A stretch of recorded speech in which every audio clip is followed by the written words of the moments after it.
اتنا غلط کر چکا ہوں، اب مزید دکھ پہنچانا نہیں چاہتا. میں خوشی نہیں رہ سکتا. خوشی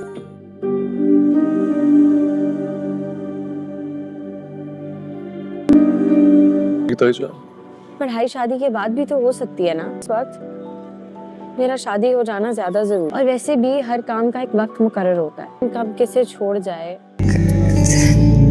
تم نے اچانک آواز دے دی اس لیے. بس ٹھیک ہے. چال باز ڈرامے میں اب عابد صاحب کو تو سارا سچ معلوم ہو چکا تھا، لیکن درمیان میں موت آ گئی اور عائزہ بچ گئی.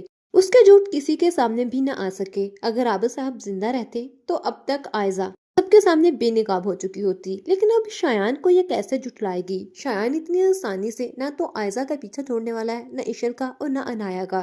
شایان تو ایک تیر سے تین شکار کرنا چاہتا ہے. ایک طرف تو وہ عشل کو ٹیز کر رہا ہے، ٹارچر کر رہا ہے، اور دوسری طرف اس نے عائزہ کی راتوں کی نیندیں اڑا دی ہیں. دوسری طرف اب انایا بھی روحان کو کھونا نہیں چاہتی. اس وجہ سے وہ بھی بہت ڈری ہوئی ہے، کہیں شایان نے ساری حقیقت بتا دی تو وہ دونوں بہنیں کہیں کی نہیں رہیں گی. لیکن عشل کو چاہیے کہ موقع دے کر عاشق کو پہلے ہی سارا سچ بتا دے، ورنہ بعد میں عائزہ ساری بات اس عشل پر ڈال کر خود کو بچانے کی کوشش کرے گی، خود سائڈ پر ہو جائے گی. لیکن روحان کو جب پتا چلے گا کہ جس انایا سے وہ اتنی محبت کرنے لگا ہے اس نے کتنا بڑا جھوٹ بولا اسے، تو کیا روحان اس انایا کو معاف کر پائے گا؟